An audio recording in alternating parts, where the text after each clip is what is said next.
ഇടുക്കി ചൊക്രമുടിയിലെ കയ്യേറ്റവുമായി ബന്ധപ്പെട്ട് വലിയ രീതിയിലുള്ള ആരോപണങ്ങൾ ഉയർന്നു വരുന്ന ഒരു സാഹചര്യമാണ്. വിശദമായ അന്വേഷണത്തിന് റവന്യൂ മന്ത്രി ഉത്തരവിട്ടിരിക്കുന്ന ഒരു സാഹചര്യമുണ്ട്. ഇപ്പോൾ CPIക്കെതിരെയും റവന്യൂ മന്ത്രിക്കെതിരെയും ആരോപണങ്ങൾ ഉയരുന്ന ഒരു സാഹചര്യമുണ്ട്. CPIയുടെ ഇടുക്കി ജില്ലാ സെക്രട്ടറി K. സലിംകുമാർ നമ്മോടൊപ്പമുണ്ട്. ഈ ഏറ്റവും ഒടുവിലായി CPIയുടെ തന്നെ ഒരു മുൻ ലോക്കൽ സെക്രട്ടറി ആയിട്ടുള്ള രാമകൃഷ്ണൻ പറഞ്ഞിരിക്കുന്നത് ഈ ഭൂമി ഇടപാടിന് ഇത്തരം തിരുത്തലുകളൊക്കെ വരുത്തുന്നതിന് വേണ്ടി CPIയുടെ ജില്ലാ സെക്രട്ടറിക്ക് നേരിട്ട് അതറിയാം, റവന്യൂ മന്ത്രിക്ക് അത് വ്യക്തമായിട്ട് അറിയാം എന്നുള്ള ആരോപണമാണ്. ചൊക്രമുടി ഭൂമി കയ്യേറ്റവുമായി ബന്ധപ്പെട്ട വിഷയം അന്വേഷിക്കണമെന്ന് ആദ്യം ആവശ്യപ്പെട്ട ആൾ CPIയുടെ ജില്ലാ സെക്രട്ടറി കൂടിയായ ഞാനാണ്.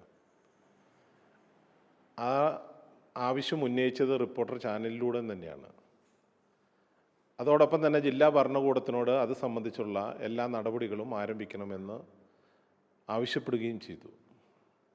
ജില്ലാ ഭരണകൂടം അവിടെ സ്റ്റോപ്പ് മെമ്മോ കൊടുത്തു, അവിടെ കേസെടുത്തു. അതുമായി ബന്ധപ്പെട്ട അന്വേഷണവുമായി മുമ്പോട്ട് പോകാനും തീരുമാനിച്ചിട്ടുണ്ട്. ബഹുമാനപ്പെട്ട മന്ത്രിയുടെ ശ്രദ്ധയിൽപ്പെടുത്തിയതിൻ്റെ അടിസ്ഥാനത്തിൽ മന്ത്രി ഉന്നതതല അന്വേഷണത്തിനും ഉത്തരവിട്ടിട്ടുണ്ട്. ഭൂമി കയ്യേറ്റവുമായിട്ടോ ഭൂമി മറിച്ച് വിൽക്കുന്നതുമായി ബന്ധപ്പെട്ടോ അവിടെ നടന്ന നിർമ്മാണ പ്രവർത്തനവുമായി ബന്ധപ്പെട്ടോ കമ്മ്യൂണിസ്റ്റ് പാർട്ടിക്കോ കമ്മ്യൂണിസ്റ്റ് പാർട്ടിയുടെ കൂടി പ്രതിനിധിയായിട്ടുള്ള മന്ത്രി K. രാജനോ യാതൊരു ബന്ധവുമില്ല. ഏതാരോപണോ ആർക്ക് വേണേലും പറയാവുന്നതിന് തടസ്സമുള്ള കാലഘട്ടമല്ല ഇത്. ഭൂമിയുമായി ബന്ധപ്പെട്ട ആളോട് പത്രസമ്മേളനം നടത്തിയപ്പോൾ എന്താണ് പറഞ്ഞത്? അദ്ദേഹം അവിടെ പറഞ്ഞത് പുള്ളി വിലയ്ക്ക് വാങ്ങിച്ച ഭൂമിയാണ്, പട്ടയമുള്ള ഭൂമിയാണെന്നാണ് പറഞ്ഞത്. ആ രേഖകൾ പരിശോധിക്കാനും ഗവൺമെൻറ് തീരുമാനിച്ചിട്ടുണ്ട്. അത് പരിശോധിക്കട്ടെ. ഒരു കാര്യം ഇപ്പോഴും അസന്നിഗ്ധമായി പറയുന്നു, ജില്ലയിലെ ഭൂമി കയ്യേറ്റത്തിൽ കമ്മ്യൂണിസ്റ്റ് പാർട്ടിക്കോ കമ്മ്യൂണിസ്റ്റ് പാർട്ടിയുടെ നേതാക്കന്മാർക്കോ ഒരു ബന്ധവുമില്ല. ഈ ആരോപണം തള്ളിക്കളയുന്നു എന്ന് മാത്രമല്ല, കമ്മ്യൂണിസ്റ്റ് പാർട്ടിക്ക് അവിടെ ഒരു ലോക്കൽ കമ്മിറ്റിയോ ലോക്കൽ കമ്മിറ്റി സെക്രട്ടറിയോ നിലവിലില്ല. അതിൽ കൂടുതൽ ഞാൻ എന്തെന്ന് ഇതിനെക്കുറിച്ച് പറയണത്. ഈ സിബിയുമായി ബന്ധപ്പെട്ട് ഏറ്റവും ഒടുവിൽ ഇപ്പോൾ ഈ സ്ഥലം മേടിച്ചിരിക്കുന്ന സിബിയുമായി തിരുവനന്തപുരത്ത് പോവുകയും റവന്യൂ മന്ത്രിയുടെ ഓഫീസിൽ അങ്ങ് പോവുകയും ചെയ്തിട്ടുണ്ട് എന്നൊക്കെയാണ് പറയുന്നത്. ഞാൻ റവന്യൂ മന്ത്രിയുടെ ഓഫീസിൽ ആരുടെയും കൂടെ പോയിട്ടുമില്ല. എനിക്ക് സിബിയുടെയും കൂട്ടിക്കൊണ്ട് പോകേണ്ട ആവശ്യവുമില്ല. സിബി അങ്ങനെ ഒരു ആരോപണം ഉന്നയിച്ചില്ലല്ലോ. സിബി പറഞ്ഞ പത്രസമ്മേളനം നടത്തിയപ്പോൾ ഇങ്ങനെ കടലാസ് ഉണ്ടാക്കാനെല്ലാം CPIയുടെ നേതാക്കന്മാരാ കൂട്ടുന്നതെന്ന് വല്ലതും പറഞ്ഞോ? പറഞ്ഞിട്ടില്ലല്ലോ.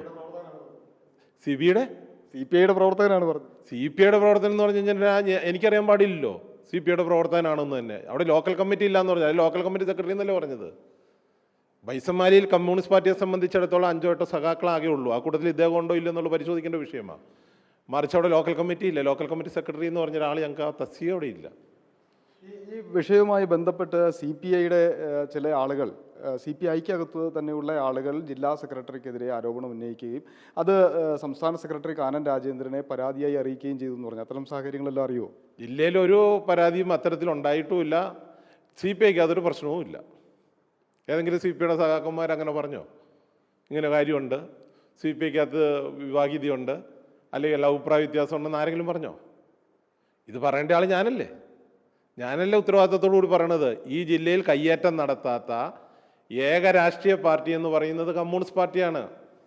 അതിൽ ഏതെങ്കിലും ഒരു കമ്മ്യൂണിസ്റ്റ് പാർട്ടിയുടെ മെമ്പർക്ക് അത്തരം ഒരു ബന്ധമുണ്ട് എന്ന് പറഞ്ഞാൽ ആ ആൾ ഈ പാർട്ടിയിലും കാണിയല്ല. അതിൽ കൂടുതൽ എന്നാ ഞാൻ പറയേണ്ടത്? ഇത്തരം ഒരു ആരോപണം ഉന്നയിച്ച രാമകൃഷ്ണൻ ഇനിയിപ്പോൾ പാർട്ടിക്കകത്ത് പാർട്ടി അംഗത്വത്തിൽ ഉണ്ട് എങ്കിൽ അത് പരിശോധിച്ച് നടപടി. രാമകൃഷ്ണൻ എന്തുകൊണ്ട് പറഞ്ഞു എന്നിട്ടുണ്ടെങ്കിൽ രാമകൃഷ്ണൻ ഉണ്ടെങ്കിൽ പരിശോധിക്കും. ആ കാര്യത്തിൽ യാതൊരു സംശയവുമില്ല. പിന്നെ എന്നാ രാമകൃഷ്ണൻ ഈ പാർട്ടിക്കകത്തുള്ള ആളാണോ എന്ന് പരിശോധിക്കും.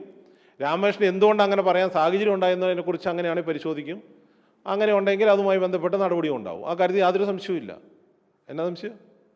എന്തായാലും അത്തരത്തിലാണ് ഈ വിഷയവുമായി ബന്ധപ്പെട്ട് മുൻപ് പറഞ്ഞിരുന്ന കാര്യങ്ങൾ അതേപടി വീണ്ടും ആവർത്തിക്കുകയാണ് CPIയുടെ ഇടുക്കി ജില്ലാ സെക്രട്ടറി K. സലിംകുമാർ. പാർട്ടിക്ക് ഇടുക്കി ജില്ലയിൽ കയ്യേറ്റവുമായി ബന്ധപ്പെട്ട ഒരുവിധ ഇടപാടുമില്ലാത്ത ഒരേ ഒരു പാർട്ടിയാണ് CPI എന്ന് പറയുന്നു. ഒപ്പം തന്നെ ആരോപണം ഉന്നയിച്ച ആൾക്കെതിരെ പാർട്ടിയിലുള്ളതാണെങ്കിൽ നടപടിയും ഉണ്ടാകും എന്നുകൂടി അദ്ദേഹം പറഞ്ഞു വയ്ക്കുകയാണ്. വീഡിയോ ജേർണലിസ്റ്റ് സന്തോഷ് ശേഖർക്കൊപ്പം reporter Sandeep Rajakkad, in reporter, Idukki.